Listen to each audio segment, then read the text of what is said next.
Bueno, ¿pueden ver bien la pantalla? ¿Ven el PowerPoint? Sí. Sí, profe.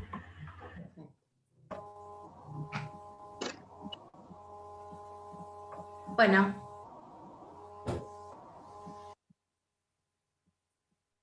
Bien.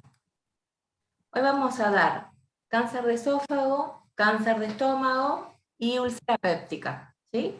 Como siempre, si tienen alguna duda, me frenan y hacemos la consulta.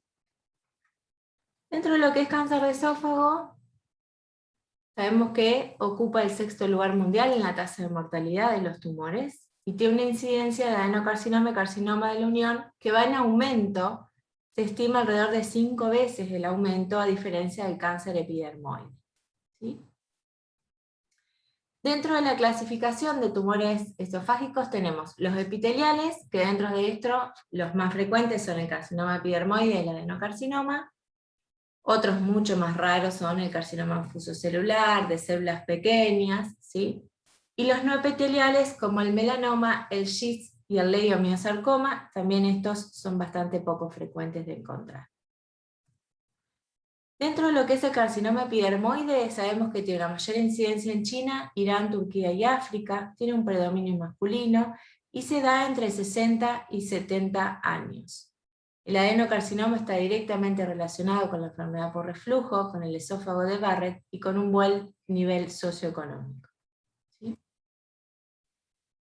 ¿Cuáles son los factores predisponentes de esta patología? Tenemos el alcohol y el tabaco que van para los dos, tanto para el epidermoide como para el adenocarcinoma, ¿sí? Nitrosaminas, bajo nivel socioeconómico para el epidermoide, alto nivel socioeconómico para el adenocarcinoma, consumo de bebidas muy calientes, sobre todo para el epidermoide, pobre ingesta de frutas frescas, esto digamos hay poca evidencia, pero se considera que la ingesta baja de frutas y verduras sería un factor predisponente, la calasia, la ingestión de cáusticos y la enfermedad por reflujo y el esófago de Barrett para el caso del adenocarcinoma.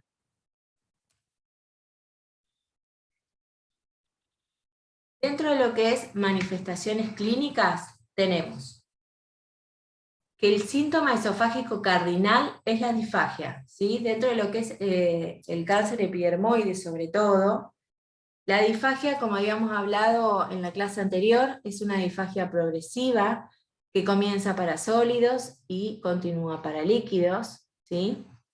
Los síntomas generales de repercusión general suelen ser pérdida de peso, anorexia, anemia y astenia.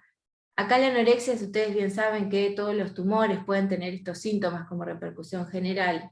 En el caso del cáncer de esófago, sobre todo el epidermoide, los pacientes tienen disfagia, no pueden comer, pero el apetito generalmente hasta estadios avanzados está conservado, ¿sí?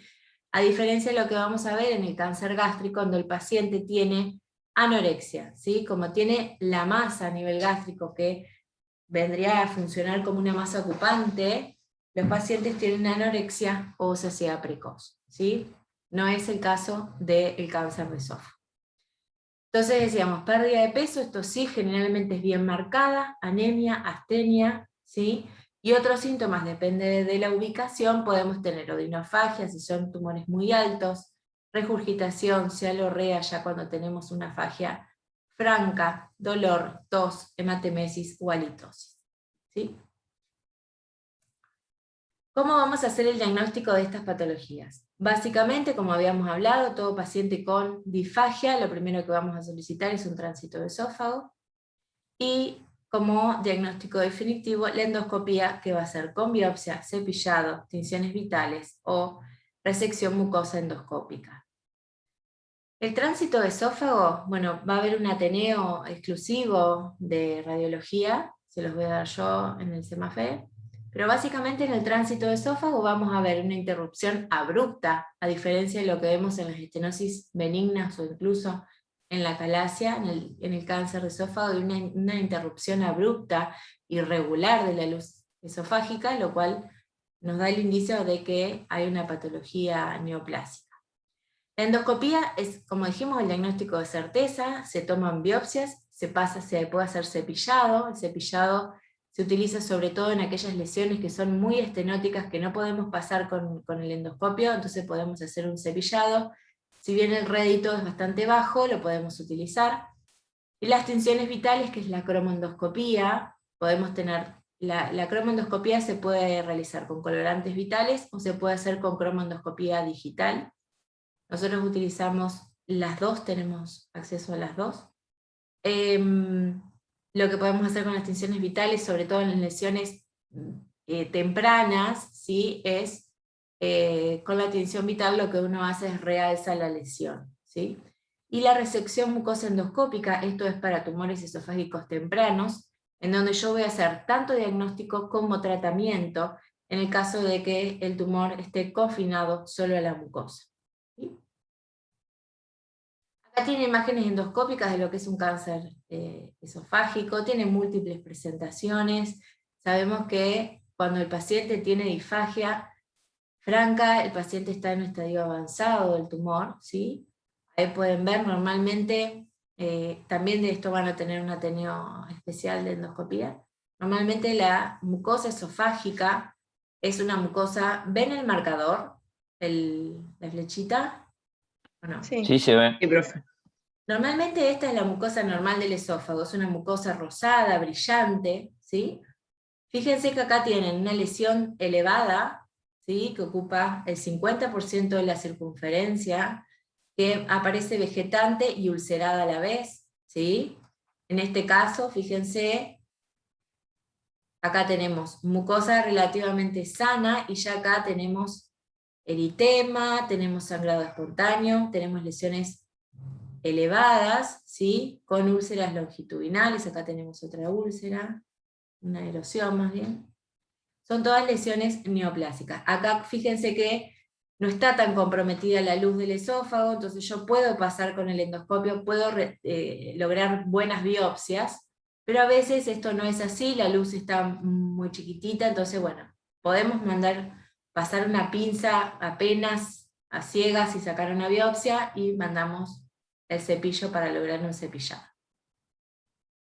Con bajo rédito, como habíamos dicho. Esto es una tinción vital, esto es Lugol, fíjense cómo tenemos el esófago de Barrett, cómo lo demuestra, ¿sí? Como el Lugol como tinción vital me demuestra más, y esto es a la luz blanca, fíjense, esto es lo que vamos a ver después, el doctor Fleischer les va a dar en el Ateneo. Es una mucosa que normalmente la describimos como una mucosa rojo asalmonada, ¿sí? Que son lengüetas, que según la extensión que tengan hacia proximal y en la circunferencia es la clasificación que vamos a tener.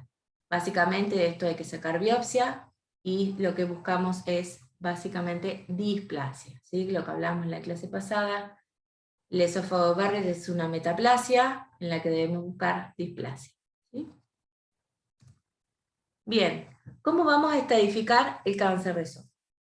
Cáncer de esófago le vamos a tener un laboratorio general con parámetros nutricionales, dijimos que los pacientes pierden mucho peso, pueden tener anemia, pueden tener proteínas totales bajas, albúmina baja, ¿sí? Tomografía de tórax de abdomen con contraste oral y endovenoso, esto es para estadificar. Ecoendoscopía, que la ecoendoscopía es un método.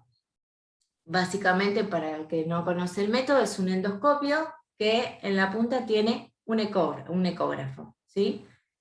Entonces, ¿cuál es el beneficio de este método? Que me sirve para estadificar todos los tumores del tubo digestivo, y su mayor sensibilidad es para discriminar el compromiso de cada pared, mucosa, submucosa, muscular, ¿sí? Entonces me sirve para determinar bien el compromiso de la pared y para determinar ganglios locorregionales. Esa sería la mayor sensibilidad que tiene este método, con el beneficio también de que podemos realizar punción biopsia, ¿sí? El PET scan y sobre todo el PET tomografía también me sirven para estadificar. El cáncer de esófago, el epidermoide, es un tumor que tiene crecimiento local, que muchas veces no tiene metástasis a distancia, pero que regionalmente es muy agresivo. El tránsito iodado de esófago, esto lo vamos a tener sobre todo en el caso de sospechas de fístulas esófago-bronquiales, los tumores sobre todo del tercio medio, suelen hacer fístulas al árbol traqueal, al árbol bronquial, por lo cual debemos descartar estas fístulas dentro de lo que es la estadificación. Cirugía minoinvasiva estadificadora, el caso de la toracoscopía y la laparoscopía, esto también se puede realizar. En aquellos pacientes donde hay una duda en la estadificación se puede recurrir a este método. Y el caso de la broncoscopía, recomendado en tumores que están a nivel de la carina o por encima de la misma, también buscando las fístulas. ¿Sí? En el caso del tratamiento, vamos a tener un tratamiento con intención curativa, que va a ser la cirugía con o sin neoadyuvancia.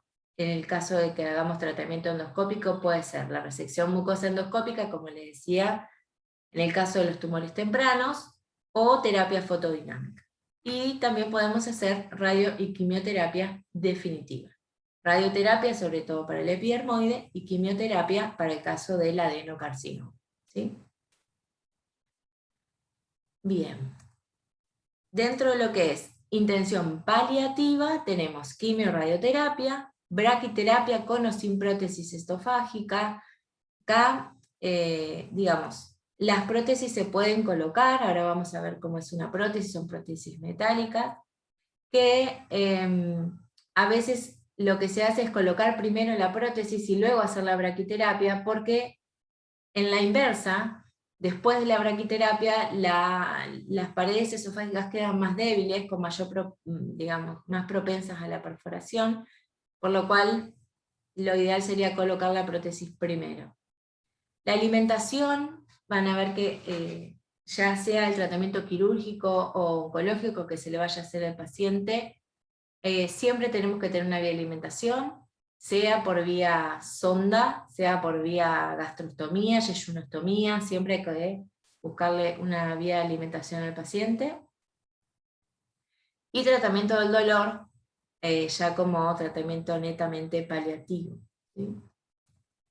Fíjense, acá tienen, esto es un balón de dilatación, primero se dilata un poco, y luego se pasa a la prótesis. Esto que ven a la izquierda es una prótesis metálica, ven cómo queda, fíjense en la radiografía, esto es netamente paliativo y lo que hago es que el paciente pueda comer, ¿sí?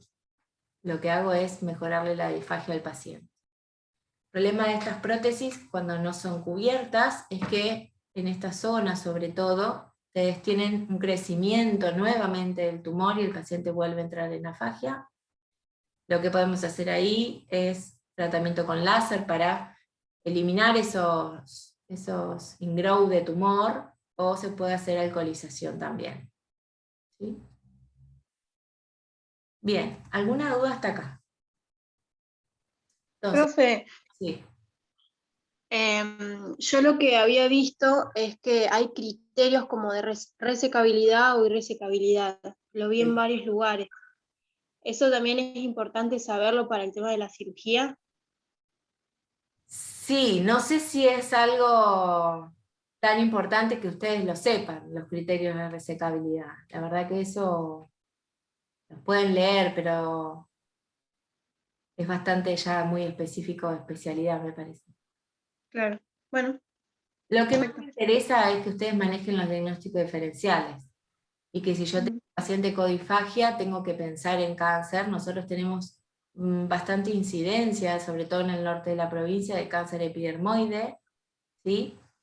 Saber que el adenocarcinoma está en pleno auge, que está aumentando la incidencia de los tumores de la unión esófago-gástrica, ¿sí? Entonces, ante un paciente con disfagia, yo tengo que tener en mente que puede ser un tumor, ¿sí? Sobre todo, como habíamos dicho en la clase anterior, en pacientes mayores de 70 años, en donde se me plantea el pico de incidencia de la calasia, de saber discriminar bien si es una disfagia progresiva o una disfagia selectiva o no selectiva, ¿sí? Y sobre todo pensarlo, chicos, siempre hay que tenerlo en la cabeza. Si yo tengo los diagnósticos diferenciales y lo pienso, lo voy a diagnosticar. Después si es resecable o no resecable, me parece que es netamente de especialista. Lo voy a hablar con Alejandra a ver si los tienen que saber, ¿sí? Pero básicamente la Bueno, realidad es si toca el pericardio, si tiene contacto con la pleura, o sea, Si tiene metástasis a distancia, sabemos que ya no es un tumor que esté apto para hacer una intención curativa quirúrgica, ¿sí? En ese caso podemos poner una prótesis o hacemos radioterapia, lo cual canaliza nuevamente y el paciente puede volver a comer. Pero ya si tengo metástasis a distancia, por ejemplo, ni pienso en una intención quirúrgica. Sabemos que la cirugía de esófago es una cirugía muy grande, en donde tenemos dos opciones, o esqueletizar el estómago o interposición de asa, lo cual son cirugías con mucha morbimortalidad, que tienen que ser en manos experimentadas para tener una tasa de éxito importante, por lo cual, bueno, ya esos criterios me parece que es de especialidad. Bien, entonces, como decíamos antes, pensarlo, paciente con disfagia progresiva o selectiva de sólidos a líquidos, epidermoide o adenocarcinoma. Sabemos que el adenocarcinoma está relacionado con la enfermedad por reflujo y el esófago de Barrett. En cambio, el epidermoide está más relacionado con la ingesta de cáustico, la ingestión de líquidos calientes, ¿sí? Acalasia, tabaco, alcohol, ¿sí? Estadificación, entonces, diagnóstico endoscópico, estadificación, tomografía y PET. Y econdoscopía si hay disponibilidad. ¿Estamos? Bueno. Cáncer de estómago. Seguimos. Dentro de lo que es la epidemiología, tenemos una mayor incidencia en Japón, Corea del Sur, Costa Rica y lo que es la ex Unión Soviética, y una edad promedio de presentación de 70 años para hombres y 74 para mujeres, y la relación hombres-mujeres 2:1. Tiene varias clasificaciones del tumor gástrico, puede ser un tumor gástrico temprano, puede ser avanzado, puede ser según la localización del estómago, pero lo que me parece más importante es la clasificación histológica.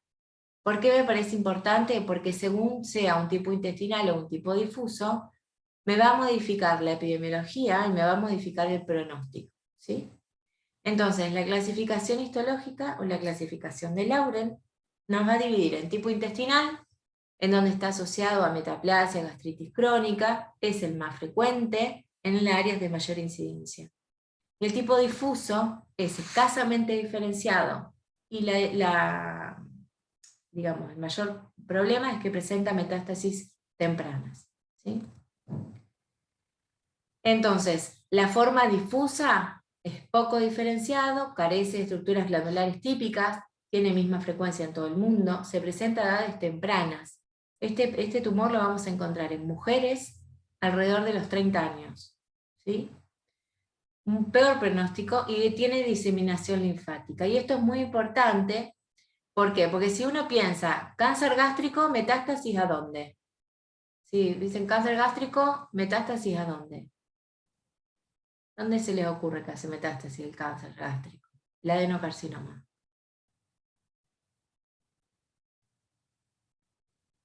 ¿Nada?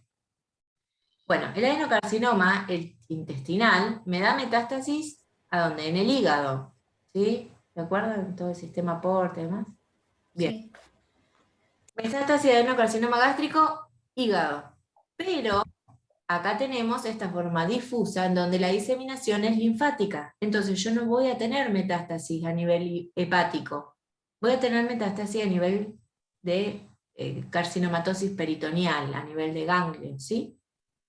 Entonces, muchas veces estadifican al paciente, dicen no tiene metástasis hepática, es un temprano, es un error, porque en realidad el paciente tiene una carcinomatosis peritoneal, ¿sí?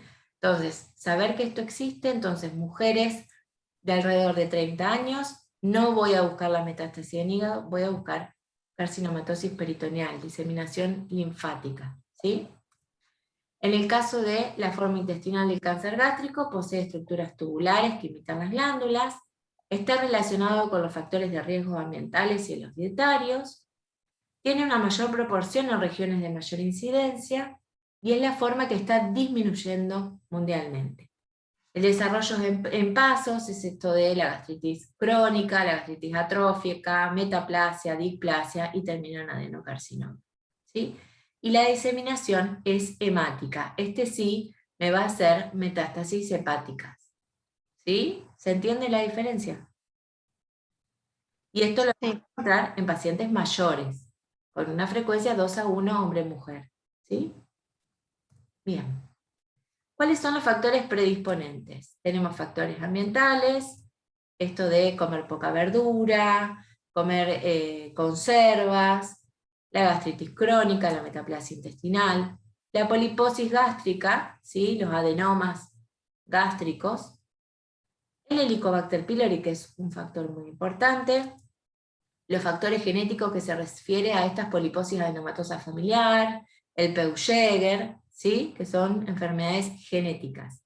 Y los pacientes postgastrectomizados también tienen mayor incidencia de adenocarcinoma, y esto es por el reflujo biliar que tiene la mucosa, ¿sí? Que produce una irritación y una inflamación crónica que puede llevar al adenocarcinoma. ¿Alguna pregunta hasta acá? ¿Nada? Bien. ¿Cuáles son las manifestaciones clínicas del cáncer gástrico? La pérdida de peso en un 62%, el dolor abdominal, el dolor epigástrico en un 52%, la saciedad precoz, como les decía antes, estos pacientes suelen tener pérdida del apetito, o la forma de presentación, o que lo manifiestan los pacientes, es como y enseguida me lleno y como mucho menos de lo que comía antes. Náuseas y vómitos, esto también va a depender de la localización del tumor, al igual que la disfagia. Si son tumores que están en el techo gástrico, el síntoma principal va a ser la disfagia, y si son tumores que están más a nivel antral, pueden generar un síndrome pilórico con náuseas y vómitos. ¿Sí? Melena, por el mismo sangrado de los pacientes. Estos pacientes es raro que generen hematemesis, pero sí podemos tener melena o sangre oculta en materia fecal positiva. ¿Sí? ¿Cuál es el diagnóstico? La endoscopía. ¿Sí? Es el método de elección. Hay que tomar un mínimo de 6 biopsias en áreas no necróticas para tener un mayor rédito diagnóstico, y la cromoendoscopía, como dijimos antes, que puede ser con colorantes vitales o como cromoendoscopía digital. Acá es la clasificación de París. En realidad esto divide los tumores tempranos de los tumores avanzados, ¿sí? Esta clasificación es nada más que para que ustedes sepan que existe en la clasificación de los tumores tempranos, de las lesiones preneoclásicas, digamos, que tiene una clasificación. En el caso de que sean de tipo polipoidea, pueden ser pediculadas o pediculadas o sésiles, pueden ser lesiones planas. Dentro de estas vamos a tener plano elevada, ¿sí? Que acá la tenemos, plano elevada, plano plano o plano deprimido, ¿sí? Y, en el caso de lesiones deprimidas, va a depender del grado de compromiso, de profundidad que tenga la lesión. Y ya en el grado avanzado, ¿sí? Que esta es la clasificación de Borman, que la deben haber estudiado en cirugía, en donde tenemos el tipo 1, cuando es tumor tipo polipoideo, ¿sí? O lesión elevada. El tipo 2, cuando es un tumor ulcerado con los bordes sobresalientes. Tipo 3, ulcerado infiltrante. Y el tipo 4, cuando ya tenemos una linitis. ¿Sí? Bien. ¿Cómo vamos a estadificar estos tumores? Como dijimos antes, es lo mismo que el esofágico, laboratorio general con parámetros nutricionales, marcadores tumorales, acá podemos pedir el CA-19-9 y el CEA, ¿sí? Tomografía de tórax-abdomen con contraste oral y endovenoso, ecoendoscopía, como dijimos, para determinar el estadio, el compromiso de la pared y el estadio de ADN locos regionales, el PET con tomografía, que es muy efectivo en el caso de los tumores de la unión esófago-gástrica, y la laparoscopía exploradora también la podemos utilizar para... Ay, ¿se me salió? ¿Me siguen viendo normal? Se ve, pero como que volvió al principio. Ahí está. Ahí está, porque acepté a una compañera y se me fue todo. ¿Qué le iba a decir de esto? Acuérdense que el tumor temprano de estómago es el tumor que compromete mucosa y submucosa, independientemente de los ganglios, ¿sí? Igualmente, la tasa de diagnóstico de los tumores gástricos tempranos en nuestro país es muy baja. Igual nosotros formamos parte de países de baja prevalencia del cáncer gástrico, no así del cáncer de esófago. Tenemos una incidencia intermedia en realidad. Entonces, generalmente llegamos tarde al diagnóstico y ya encontramos lesiones avanzadas cuando el paciente ya tiene mucha clínica, ¿sí? Tratamiento puede ser endoscópico, quirúrgico, quimioterapia y radioterapia, y cuidado y tratamiento paliativo de los síntomas, ¿sí? Endoscópico básicamente cuando encontramos una lesión temprana, ¿sí? Acá podemos hacer mucosectomía o resecciones endoscópicas submucosas. El tratamiento quirúrgico, bueno, el tratamiento curativo, y la quimio y la radioterapia también se puede hacer como neoadjuvancia o como adjuvancia, pero en general el pronóstico es malo, ¿sí? Bien, ¿alguna pregunta hasta acá? ¿Nada? No. Sí. Pensé que me iban a preguntar algo. Bien, esto es más o menos lo que tienen que saber de tumores. No sé si en la parte de oncología les piden algo más. ¿Tuvieron onco? No tuvimos todavía onco. Ok. Siempre me parece que lo más importante es que lo manejen como diagnósticos diferenciales, ¿sí? Eso es lo más importante. Y acá caemos siempre en las banderas rojas, ¿sí? Si yo tengo en cuenta las banderas rojas, voy a saber a quién estudiar y voy a diagnosticar estos tumores que lamentablemente muchas veces llegamos cuando el tumor ya es avanzado. Bueno. Ir a otro tema.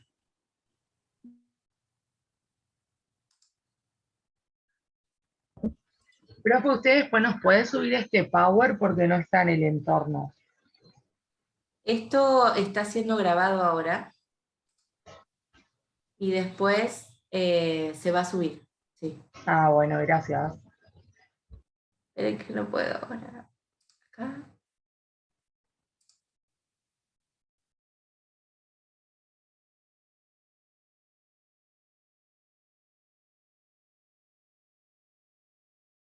Vamos con úlcera.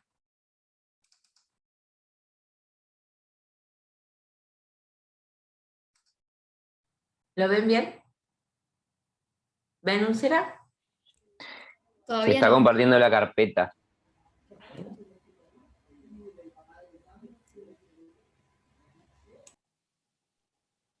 El explorador de archivos se ve.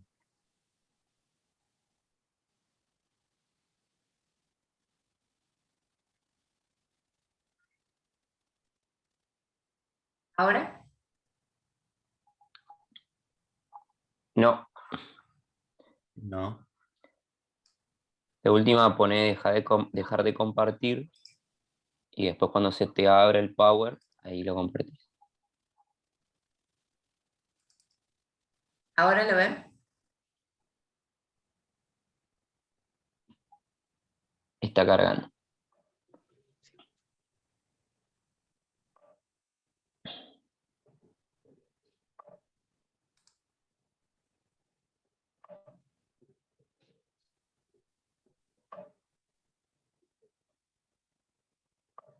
¿Pueden ver, chicos?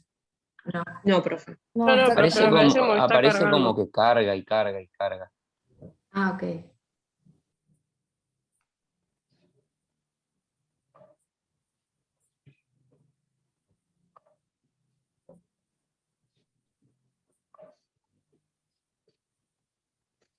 Voy de vuelta.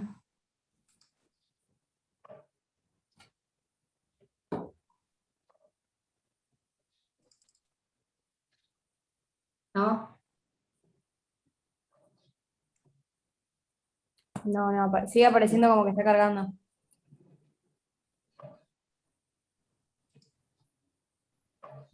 Ok. Vamos a cerrar todo.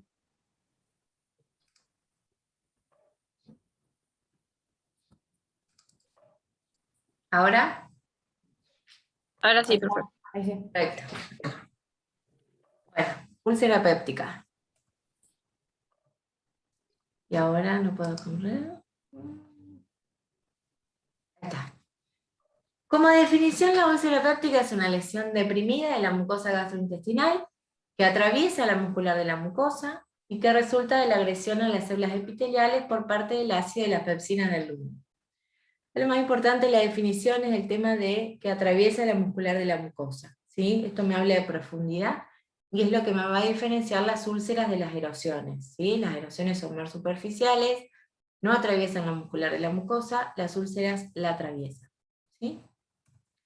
Dentro de lo que es la fisiopatología vamos a tener un equilibrio entre los factores agresivos y los factores defensivos, y el desequilibrio de estos dos es lo que me va a dar la úlcera, ¿sí? Entonces, factores agresivos, la actividad acidopéptica, los AINES, el helicobacter, el alcohol, el tabaco, los corticoides, la quimioterapia y el estrés. Dentro de todos estos, muy importante y que nunca se tienen que olvidar, sobre todo cuando van a preguntar y hacer la anamnesis del paciente, es la ingesta de AINES y la ingesta de corticoides, ¿sí? Esto es muy importante que lo sepan, que lo tengan en la cabeza y que lo pregunten. Hay muchos pacientes que por diversos motivos tienen que tomar AINES, no es poco frecuente encontrarlos, entonces los debo preguntar. Y dentro de los factores defensivos tenemos el mucus, la producción de bicarbonato, el flujo sanguíneo, las prostaglandinas y la replicación celular, ¿sí? Cualquier alteración en este balance puede terminar en úlcera. ¿Cuál es la clínica? El dolor abdominal, las náuseas y los vómitos, anorexia, pérdida de peso y eructos, ¿sí? Síntomas y signos de alarma, lo que habíamos hablado en la primera clase. El dolor continuo, predominantemente nocturno o intenso, vómitos a repetición, hemorragia hacia melena o hematemesis, masa epigástrica o linfadenopatía supraclavicular, ya estamos hablando de un estudio avanzado, anemia, palidez mucocutánea, ¿sí? Dentro de los antecedentes de riesgo, edad superior a 45 o 50 años, historia previa de úlcera gástrica, historia familiar de cáncer digestivo, pensando que en un difuso, ¿sí? Cirugía gástrica previa, dijimos que los pacientes gastrectomizados son un factor de riesgo para desarrollar la adenocarcinoma, y el uso prolongado de AINES, ¿sí? Todos estos son factores de riesgo para generar úlcera y o adenocarcinoma. El diagnóstico, básicamente lo vamos a hacer con la endoscopia digestiva. Es el único método diagnóstico que yo tengo para hacerlo, ¿sí? Y acá viene una aclaración. Las úlceras no malignizan, ¿sí? Las úlceras son o úlceras pépticas o tumores gástricos ulcerados. Pero hay una reglita que dice que toda úlcera gástrica es un tumor gástrico hasta que se demuestre lo contrario, por lo cual vamos a ver que todos los tumores se biopsian. Que todas las úlceras se biopsian, ¿sí? Entonces, diagnóstico, endoscopia digestiva, detección del Helicobacter pylori. Sabemos que el Helicobacter pylori tiene una relación del 94% con las úlceras duodenales y un 84% con las úlceras gástricas, ¿sí? La curación de la infección reduce la recurrencia ulcerosa. Acá tienen imágenes endoscópicas de úlcera. ¿Sí? Úlcera.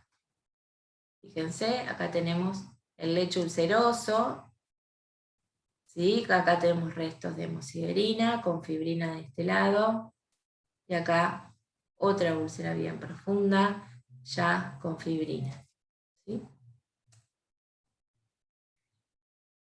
¿Cuáles son los métodos diagnósticos para la detección del Helicobacter? Dijimos que el Helicobacter es uno de los factores de riesgo principales para el desarrollo de úlcera, ¿sí? Tenemos los métodos invasivos y no invasivos.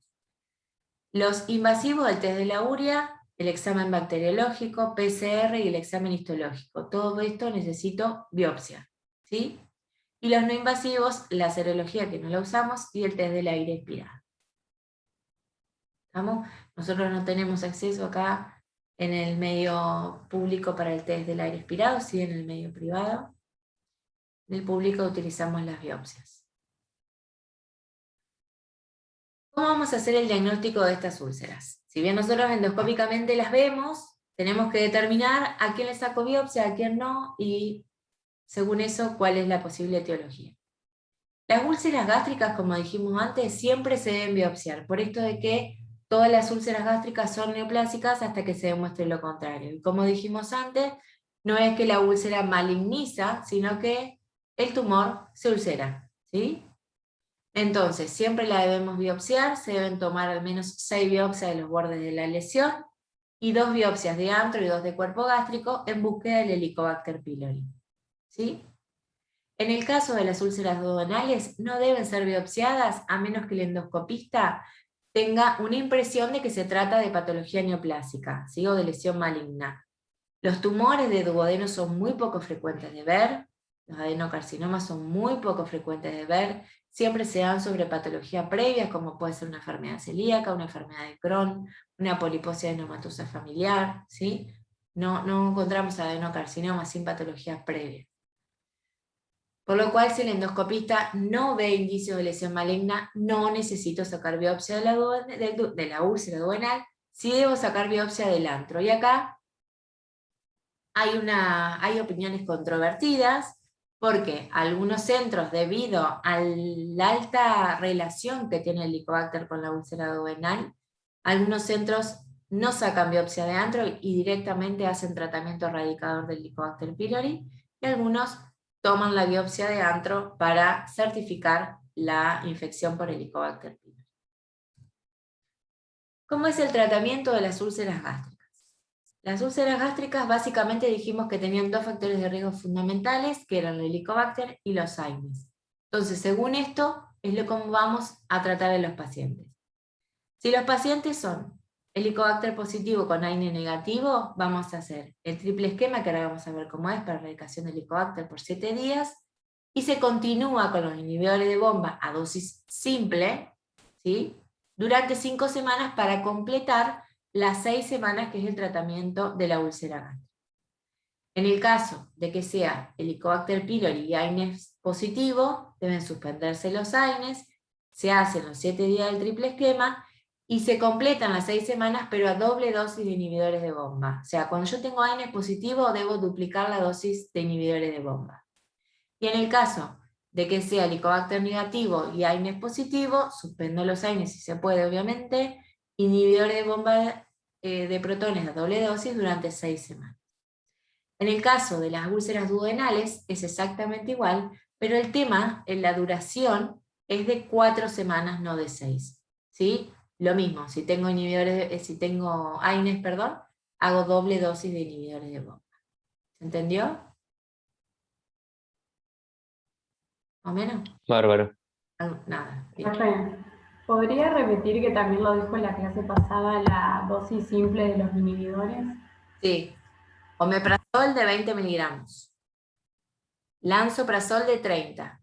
Pantoprazol 40. Rabeprazol de 20. Dexlansoprazol 60. Creo que no me viene. ¿Estamos? Esas serían las dosis simples. Perfecto. Gracias.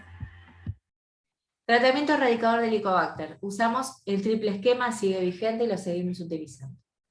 Acá vamos a dar omeprazol 20 miligramos cada 12 horas durante una semana, más amoxi 1 gramo cada 12 durante una semana, más claritro 500 cada 12 durante una semana.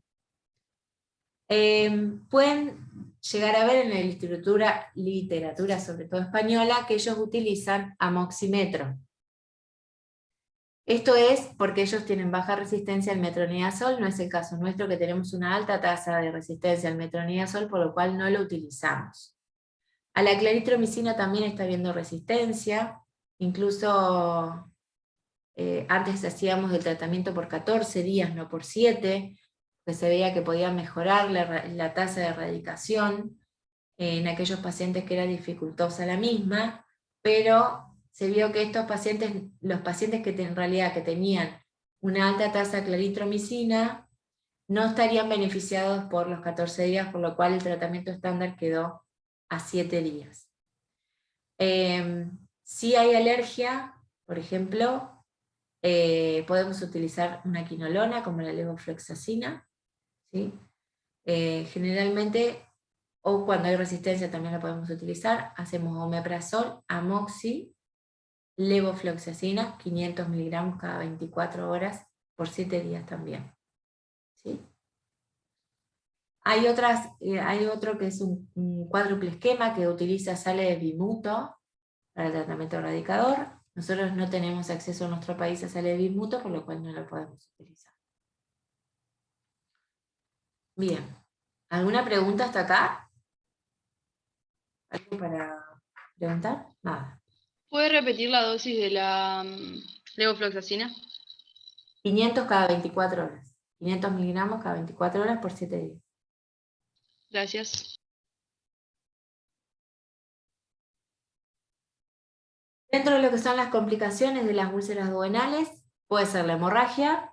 Y generalmente la clase que viene vamos a ver hemorragia digestiva, tanto alta como baja. Que ahí lo vamos a tratar más en profundidad, pero bueno, básicamente la hemorragia tiene un tratamiento endoscópico o un tratamiento quirúrgico cuando falla el endoscópico, más el farmacológico, obviamente, que es con inhibidores de bomba de protones. ¿Sí? La perforación, que ocurre en el 2 al 10% de los pacientes, clínicamente se presenta con dolor abdominal, irritación peritoneal con un síndrome de inflamación sistémica, y ante la sospecha diagnóstica se puede solicitar radiografía de abdomen, de pie, de tórax, laboratorio y medio interno. La verdad es que últimamente, y con el acceso a tomografía que tenemos, es mucho más fácil pedir una tomografía, sobre todo para detectar microperforaciones, es más sensible que la radiografía, ¿sí? Pero bueno, si tengo radiografía, uso radiografía. Y el tratamiento es quirúrgico. Y la obstrucción del tracto gástrico o tracto de salida se da en las úlceras que están a nivel antral, generan un síndrome pilórico, ¿sí? En estos pacientes uno debe tener una conducta expectante en principio, ver si con el tratamiento farmacológico logro cicatrizar la úlcera.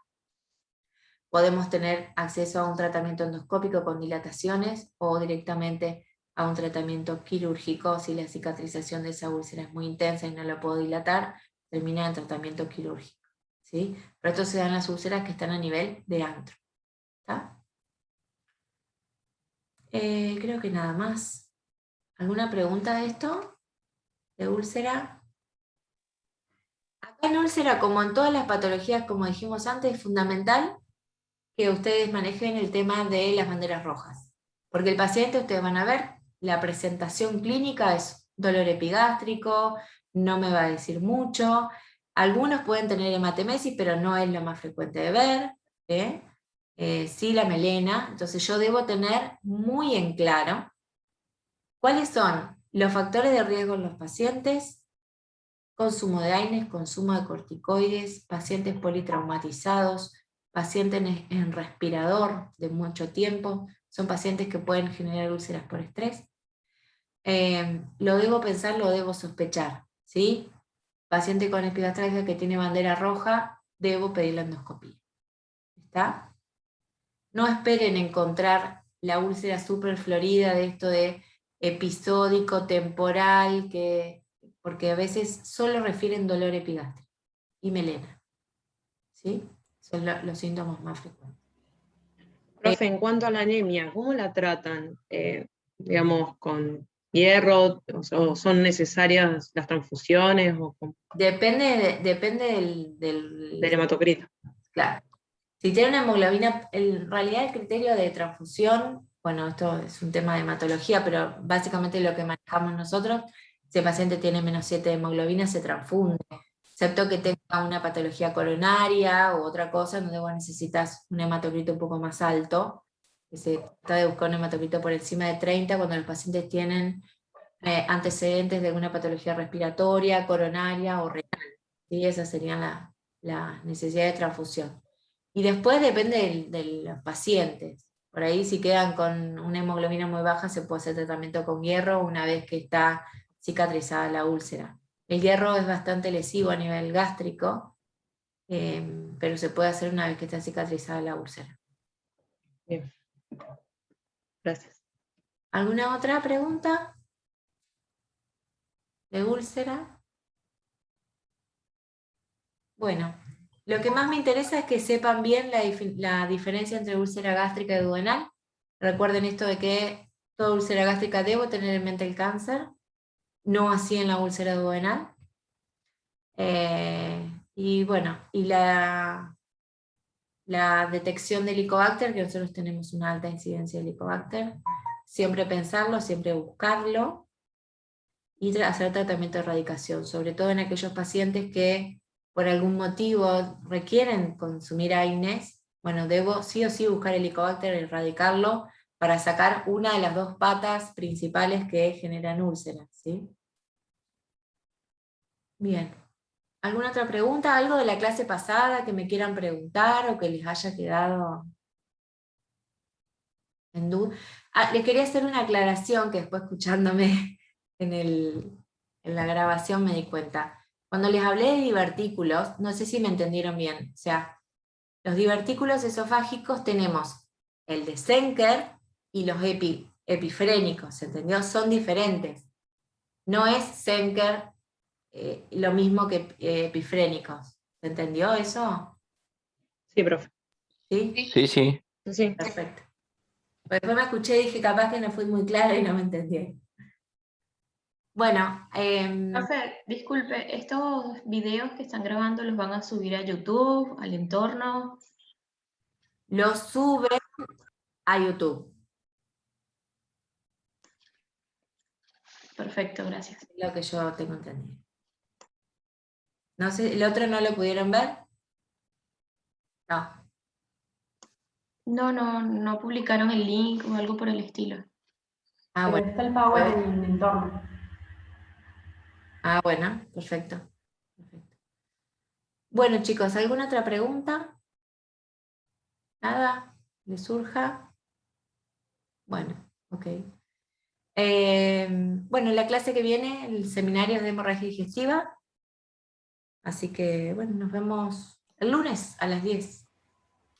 Gracias. Gracias. Muchas gracias. Hasta luego. Muchas gracias.